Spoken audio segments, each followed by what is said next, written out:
Gak mungkin kalian akan bahagia kalau kalian mencintai sesuatu melebihi cinta kalian kepada Allah dan Rasul. Gak mungkin kalian akan dapat apa yang kalian inginkan kalau kalian mencintai seseorang atau sesuatu melebihi cinta kalian kepada Allah dan Rasul. Itu gak mungkin. Bukan hanya gak mungkin, bahkan Allah mengancam dengan sebuah ancaman, fatarabbasu, hati-hati kalian, kata Allah. Artinya gak boleh seorang hamba itu menduakan cintanya kepada Allah dengan cintanya kepada makhluk. Itu gak boleh. Kalau dia mencintai makhluk, harus karena Allah. Kalau dia mencintai makhluk bukan karena Allah, Allah bilang fatarabbasu, hati-hati.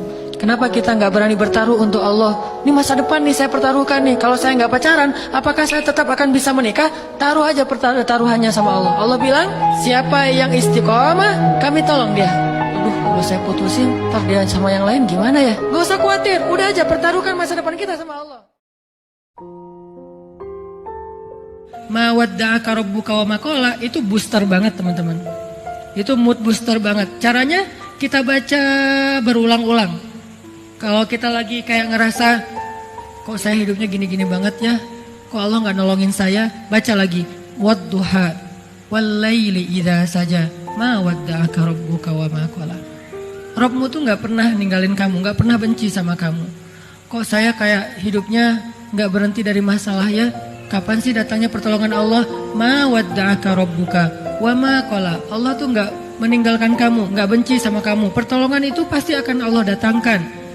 Ala inna nasrallahi qarib. Bukankah pertolongan Allah sudah dekat? Kayak gitu diulang-ulang sesuai dengan masalah kita. Ternyata kadang Allah menolong seseorang itu bukan dengan mencabut masalahnya. Yang lebih hebat lagi, Allah menolong seseorang dalam masalah dengan cara menguatkan hatinya dalam menghadapi masalah. Masalahnya gak diangkat sama Allah, tapi hatinya dikuatkan. Sehingga dia tidak pernah mengeluh, gak pernah berputus asa, gak pernah menjadi orang yang lemah, kemudian pundung kepada Allah, enggak. Berarti Allah sudah menolong hatinya. Dan buat dia, itu kadang lebih baik daripada kita yang hanya menonton dari luar. Allah itu setia banget sama kita. Allah itu baik banget sama kita. Allah gak pernah menolak doa kita, walaupun kita sering menolak panggilannya. Allah panggil kita, hayya 'alas shalah, kita pura-pura gak denger. Hayya 'alas shalah, kita pura-pura sibuk. Tapi begitu kita butuh, kita banyak masalah, ya Allah, Allah berikan permintaan kita. Allah berikan hajat-hajat kita. Allah gak nolak kita, meskipun selama ini kita nolak panggilan Allah. Kurang baik apa? Makanya jangan sia-siakan kebaikan Allah. Jangan sampai kita rugi. Karena Allah yang maha baik, kita abaikan. Karena Allah yang memberikan kita banyak kesempatan, tapi kita lewatkan kesempatan-kesempatan itu. Jadilah orang yang mulai sadar bahwa yang paling mencintai kita dalam kehidupan kita bukan ibu bapak kita, bukan pasangan kita. Yang paling mencintai kita dalam kehidupan kita, Rabb kita.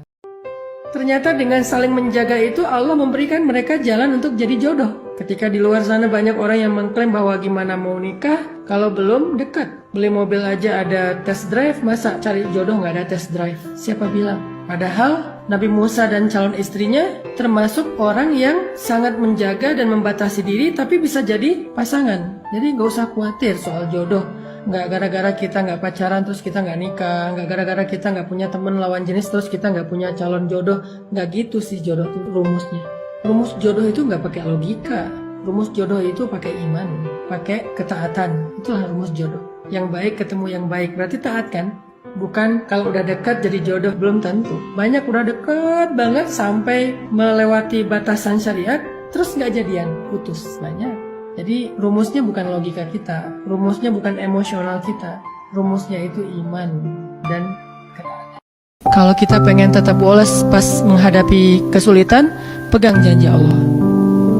Makin kita kuat pegang janji Allah, diuji, kita makin pasrah sama Allah. Ya Allah, saya kan yakin sama Engkau memegang janjimu. Ketika diuji, saya berharapnya balasan dari Allah, pertolongan dari Allah. Ketika kita pegang janji Allah, ada sesuatu yang kita tunggu di dalam kesulitan hidup kita, sehingga buat kita selalu punya harapan. Tapi kalau kita nggak pegang janji Allah, kita nggak nunggu apa-apa kecuali mengeluhkan keadaan kita, dan itu bikin kita lemah. Kenapa kita mengucapkan banyak kalimat zikir tapi tidak terjadi keajaiban-keajaiban dalam hidup kita? Mungkin kalimat kita itu belum jujur, belum sesuai dengan hati kita dan realitas kehidupan kita. Seandainya kita jujur, Allah akan tunjukkan keajaiban yang luar biasa loh dalam hidup kita. Wa aufu bi'ahdi ufi bi'ahdikum wa iyaya farhabun. Kata Allah, jujur, tunaikan janjimu kepadaku, aku pasti akan tunaikan janjiku kepadamu, dan kepadakulah kalian akan lari. Maksudnya, kepada Allah kita meminta pertolongan. Jadi kalau kita jujur sama Allah, Allah akan jujur sama kita. Kalau kita benar-benar mengatakan itu dengan yakin, Allah tidak akan mengecewakan kita sama sekali. Keajaiban itu akan terjadi dalam hidup kita. Sangat mudah urusan kita. Jadi siapapun yang punya masalah, maka solusinya adalah sholat subuh. Siapapun yang punya hajat, maka kuncinya adalah sholat subuh. Siapapun yang punya mimpi, maka untuk mewujudkan mimpinya adalah sholat subuh. Siapapun yang ingin menjadikan keajaiban itu nyata, maka menyatakan keajaiban itu adalah dengan sholat subuh. Siapa yang pengen melihat mukjizat dalam hidupnya, sholat subuh. Seolah-olah Allah ngomong sama kita, wahai fulan, wahai hambaku yang sedang galau, yang sedang bimbang, yang sedang sedih, yang sedang merasa dia sendiri gak punya siapa-siapa, yang sedang merasa Allah gak terlibat dalam hidupnya. Wahai hambaku, ma wadda'aka rabbuka wa ma qala. Aku sebagai Tuhanmu yang memelihara kamu, yang menjaga kamu, yang menciptakan kamu, gak pernah ninggalin kamu, apalagi benci sama kamu. Allah tuh gak benci sama kita. Sehingga la ta'asu, jangan berputus asa. Allah tuh selalu bersama dengan hambanya selama hamba itu berharap kepada Allah Subhanahu wa ta'ala. Tapi kalau kita udah sombong, gak berharap sama Allah, ngerasa terlalu kegeeran bisa ngerjain semuanya sendiri, Allah juga akan membiarkan kita dengan urusan kita sampai kita berputus asa atau kita menyerah. Tapi kalau kita berharap kepada Allah, Allah gak pernah mengecewakan siapapun yang berharap dan bergantung kepadanya.